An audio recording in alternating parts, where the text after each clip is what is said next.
So, this is a video I've been debating on making for at least a year now. Recent events have made up my mind, and I've decided to just bite the bullet and go for it. This video is my open letter to the Isles community, bundled with the events that led me to write it. I encourage anyone with any stake in the game to hear what I have to say, whether you just play it casually or are a full-time content creator. This is not some sort of hate piece. At the moment, the Isle that currently exists is not a game I am very interested in playing. This is, for the most part, true for all current dinosaur survival games as a whole. I'd rather save that discussion for a different video, however, so for the sake of brevity, just know that despite my lack of contemporary engagement with the game, I want nothing more than to see the game continue to evolve into something more fleshed out. And I love the idea behind the Isle, and I also hope that I can convey that with this video. So please do not troll or harass the developers of this or any other game. It is the absolute worst thing you could do if you want someone to take your opinion seriously. That said, I do believe that you should not be afraid to share your opinions and concerns in a respectful manner, and you should not let fear be the factor keeping you from speaking out. With that out of the way, I'd like to begin with some context. Now, if you're involved with the Isles community, you may be aware of certain animosities directed at various playable animals. While I don't so much care for these debates for reasons I again will discuss in an upcoming video, I do have online friends with deep investments into these dinosaurs. One such friend is Pesky, a fellow content creator and a very big fan of the Isle. A few months ago, he made a video that went viral within the community, defending the notion that the dinosaur Ankylosaurus has the potential to make a good, playable animal. The discussion began with one of the Isle's animators, Brian Phillips, seeding a joke that the Ankylosaurus was simply a bad animal. In reality, he just found it not fun to work on, and there was no intent of illusion. It was clear that this comment was not to be taken seriously, but, like all seeds, the joke grew, until weeks later the phrase, "Ankylosaurus is a bad animal," became so commonly spoken by Brian and a few of his colleagues, the members of the community became unsure as to whether the entire situation was actually satire. These posts were shared through official development channels. Of course, some of the best satire feigns believability, but you can't appreciate the joke if you're never let in on it. This is what Pesky discussed in his video, with the addition of his input as to how Ankylosaurus could be fully implemented in the game in a fair manner, making it both fun and balanced. Regardless of what you think about the viability of Ankylosaurus, Pesky's video was well made, and deconstructed many possible counter-arguments to his thesis. Debates like these are a natural part of any gaming community. It was by all means a respectful opinion piece, and you can view the video in its entirety via the link in the description. A month prior to this, Pesky had just hit 4,000 subscribers, the majority of which were attracted by his Isle Let's Plays. In the 2 months that followed, his Ankylosaurus video became his most popular, garnering over 60,000 views, with very positive reception from the community. His channel doubled in subscribers, and with a major update coming to the Isle very soon, his career as a content creator was looking good. Many people, myself included, were very excited to see what the Isle had in store for its new update. Titled Everma, this update was a complete recode of the game, implementing new systems and setting the stage for future mechanics and animal additions. It had been in progress for over a year at this point, and naturally the game's developers wanted to market this overhaul. YouTube creators have always been a major part of the Isle's appeal, so many content creators, big and small, were granted a few days early access to the Everma update. It gave them exclusive footage that was guaranteed to attract viewers, and the clout of being a recognized creator. Pesky, a YouTuber with great investment in the Isle, was hoping to become one of these creators before the update was released as a public build. Interactions like these are just a part of the typical proceedings behind making YouTube videos professionally. So, speaking from experience, when you get to partake in these events as a small content creator, it feels validating. At this channel size, you make videos for the love of the craft. Different people show their love in different ways, but no matter how you express yourself, it feels amazing to be recognized for doing something you genuinely enjoy. And just like that, love for the Isle was Pesky's motivation behind the Ankylosaurus video. As someone who paid for the game and supported it as an active member of the community, he wanted to share some of his ideas. He didn't expect the video to go viral within the Isle fanbase. These things are rarely predictable, but he did know that it would generate some conversation, if even just within his own subscriber base.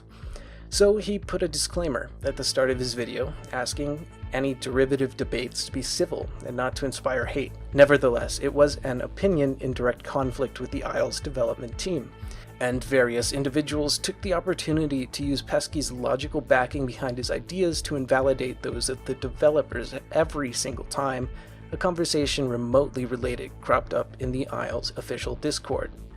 Nothing lasts forever, and by the time of the update, the constant Ankylosaurus talk was tired, and not a main focus in the Discord's conversation. With exclusive Averma access beginning to be rolled out to content creators, a few of Pesky's fans wondered if he would be able to get in on the action, so they asked in a developer's stream. Lead dev Dondi and Chief Financial Officer ParadymShift responded, which was then captured in the following 3 clips. Make Pesky a content creator. No. And, you know, as the old saying goes, good luck replicating this one.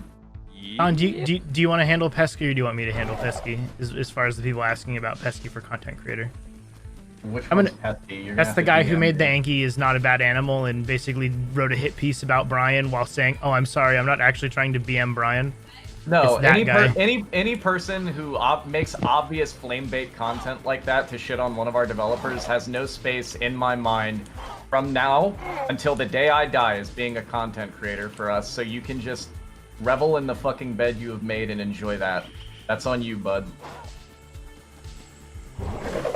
Yeah, I know that that's probably not going to be popular with whatever 4,000 people who subscribe to him, but I don't care. It's less that, like, people have made controversial content about our game before and we don't normally give a shit. It's when you go, hey, I'm not trying to attack this one guy and then be a shitbird the entire video. Like, I'm normally the gentle one on the team, but I was the one who initially said no to Pesky when I was asked about it, because until some kind of interaction happens, there's like some form of genuine apology for the amount of bullshit that Brian got after that video came out by people being fucking trolls and dickheads. Like, I'm sorry. I have zero sympathy. This was a stream on ParadymShift's Twitch channel, a stream publicly announced in the Isle's official Discord, a server with over 56,000 members and over 20,000 online at the time of me writing this. There's no good way to frame these statements, especially from Dondi. He clearly did not know who Pesky was, and instead of dismissing the question in a reasonable manner, chose to attack Pesky. Hell, ParadymShift is the one who framed Pesky as an instigator only existing to make the developers' lives more difficult. It's clear that he too had no context as to who Pesky was, and yet still chose to attack him. The cherry on top was the closing request for an official apology from Pesky, not for his video, but for the actions of other individuals who saw his video and intentionally violated Pesky's requests for respect and civility. Now, if Pesky's video was a product of genuine hate against Brian Phillips, and the goal of the video was to harass Brian, then maybe this absolutely unprofessional response from the developers would have been a little more justified. But it wasn't. And honestly, I don't believe a scenario exists where such a drawn-out, hateful response is the best course of action. The situation continues, as most situations tend to do. People who had seen Pesky's video in question were shocked by the developer's response. Perhaps if the question was just shot down or given a simple, "we'll look into it," no one would have batted an eye, but that's not how the developers of the Isle work. They received a fair amount of backlash on their Discord, even from members who had given nothing but support in the past. The topic became so frequently discussed that any mention of it became banned within hours of the event, and users with concerns were told to discuss the situation among themselves in private. It's not an ideal solution, but as neither Pesky nor the dev team had yet to respond to the incident in any official capacity, I can see the logic behind this form of community censorship. Pesky released a video within a few hours, and for how fast his response was, I found it to be very well articulated. In it, he apologizes to Brian Phillips for the hate people sent his way, a kind gesture.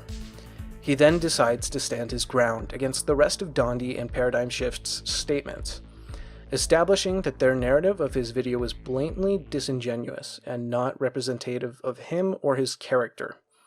Finally, he expresses that he believes the treatment he received from the developers of a game he loves was unjustified and wrong, and he states that at this point he's fine not receiving the content creator status, as the Verma update is set to release for everyone in a few days' time anyway. Again, you can find a link to the videos referenced in the description. This is not the first time the developers of the Isle have behaved this way. As much as I'd love to believe that this was some sort of isolated misunderstanding, there's bountiful evidence to prove otherwise. Instances range from generally rude and abrasive to straight up abusive. The primary actor in these scenarios is typically the game's head, Dondi, but this is an issue that concerns the entire development team. As the head of the Isle, Dondi speaks for all developers, whether he chooses to or not. He represents not just the Isle, but the culmination of hundreds of hours of work by everybody on the dev team. Even if the other developers put some distance between themselves and the community, they are still the biggest supporters of the game and the greatest enablers of this history of behavior, as they have the most say in the representation of the game beyond Dondi himself. This continued repetition of unprofessional behavior toward the game's community goes back to essentially the beginnings of the game. You can find individuals on the internet claiming various trespasses, but I don't want to trust anecdotes alone. So I scoured the post history from some of the developers in their official Discord, going back to just January of 2020, and it just confirmed my resolution. In the interest of interest, I'm not going to list everything in this video. You can check out the description for a compilation of everything I turned up that I found significant enough to highlight. The general theme is one of a complete lack of respect for the game's community. There is almost no filter between Dondi and his interactions with critics and fans of the Isle alike. I see this behavior justified by claims that this actually facilitates greater discussion and clarity about the future of the game, yet ask anyone who follows the Isle and you'll soon find out that not many of these announced ideas come to full fruition. I understand not wanting to set up a brick wall between what goes on behind the scenes and the community, but there has to be something in place. Games, especially indie ones, can do very well in this regard. In the same sort of realm as the Isle sits Prehistoric Kingdom, an indie game with almost none of the communication issues plaguing the Isle. The Prehistoric Kingdom development team is very open about what they're working on, and they make the future of the game very clear with consistent dev vlog posts.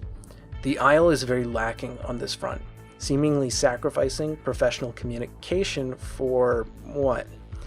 It's not clear at all how choosing to interact with the community in this way is better than curated update posts. In this regard, the Isle is a mess. The Discord is really the only reliable source for information on the game, and even then, much of the news is cryptic. As I said before, much of Dondi's behavior has only been documented as anecdotes, mostly complaints about his conduct spread across Steam, Discord, YouTube, Twitter, and Reddit. These remarks happen majorly on streams where nothing is clipped or archived. As I don't have any first-hand evidence myself, I'm not going to dive into greater detail in this video. If you have something you'd like to share with me, feel free to contact me through my Discord, linked in the description. This is only the start of the Isle's problems. There are a sea of claims out there, but there is a lack of receipts to back everything up. Much of the hearsay has its origins in Twitch streams, like I said previously, with no vaults to archive the comments. There is, however, an incident which has recently come to light with bountiful evidence to back it up. ParadymShift, the previously mentioned CFO of the Isle, was banned from a Garry's Mod roleplay community back in 2015. for sending illicit material to a minor. Before I go any farther, I want to preface this segment by stating that I will be sharing screenshots of conversations concerning this incident. As far as I know, these are allegations and there has not been any legal involvement. The evidence for this incident is all publicly spread across the internet, and there has not been a statement from Paradigm himself as of writing this. I went through extensive lengths to confirm that everything I am about to share is accurate to what members of the Garry's Mod community experienced. During this incident, ParadymShift went by the username Spartan5150. This is evidenced in several of his accounts where he connects the two usernames. Based on public information from Paradym's Instagram, we know his name is Chris, and his last name can be divulged with some Facebook digging. Sure enough, that's the name that appears in the screenshots. We can estimate his age from this comparison photo he posted in 2018. Assuming he graduated high school at the age of 18, he divulges that in the second photo he is at least 28. That was 2 years ago, making him at least 30 now. This means at the time of sending the photo, he would have been somewhere around 25 years old. Giving him the benefit of the doubt by assuming he was 17 in his senior picture and assuming his birthday had yet to pass when he messaged the underage girl, he still would have been 23 years old. I don't know if he has publicly discussed his age or his full name elsewhere, and I didn't want to push discovering his identity farther than I had to, as using any source less public could be seen as doxing, and that is not my intention with this video. According to members of the Garry's Mod roleplay community, Paradym attempted to solicit photos from at least 3 underage girls at this time. Only one came forward with screenshots. She was 16 years old at most. The full chat logs were archived, but apparently lost to time. A few images still remain, however, the most significant being the log of an unsolicited dick pic being sent, followed by the sentence, "I regret nothing."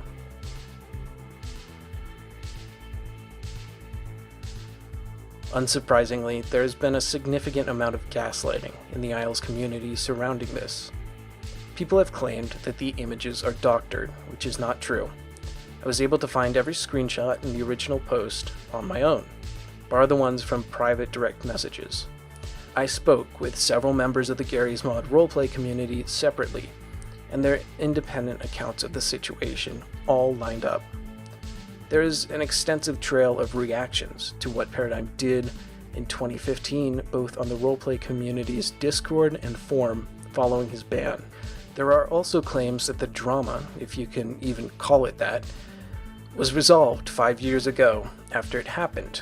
Paradym was banned from the roleplay community he was involved in, but that's not justice.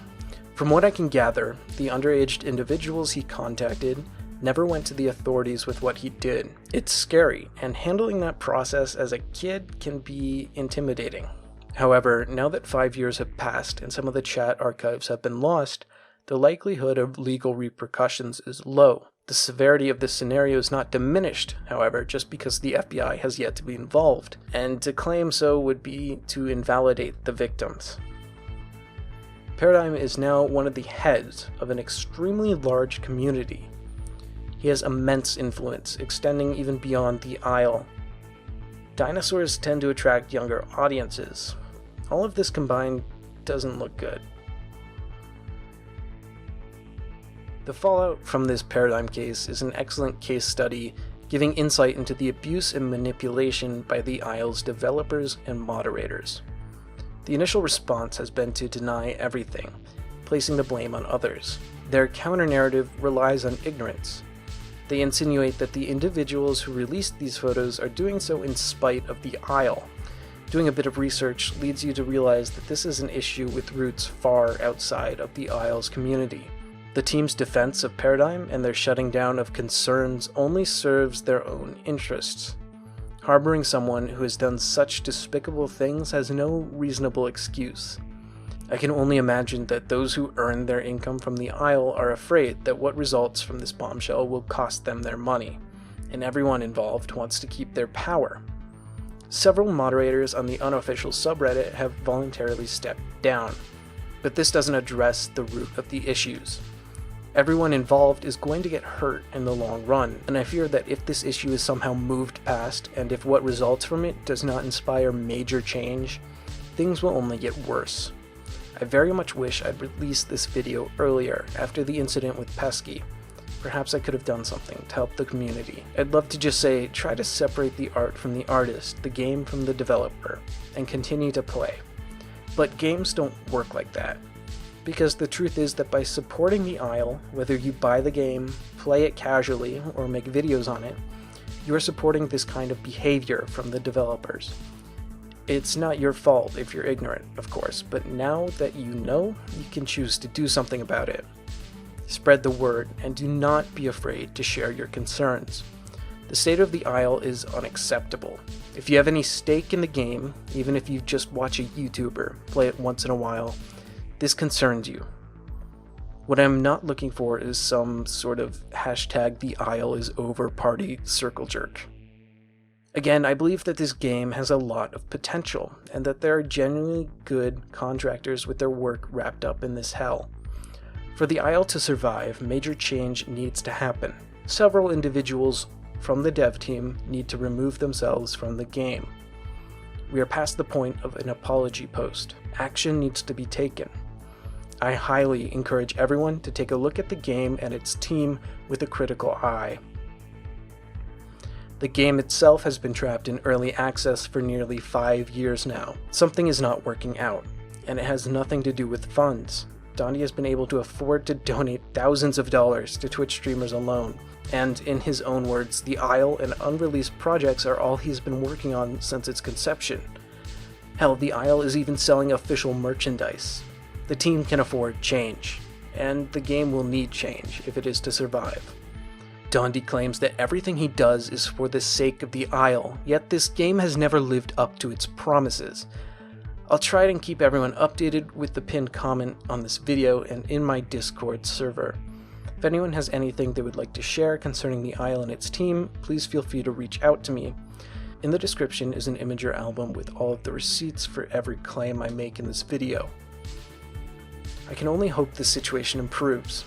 Again, please reach out to me on Discord or YouTube if you have anything else to share. Thank you all for watching, and I wish you the best of luck.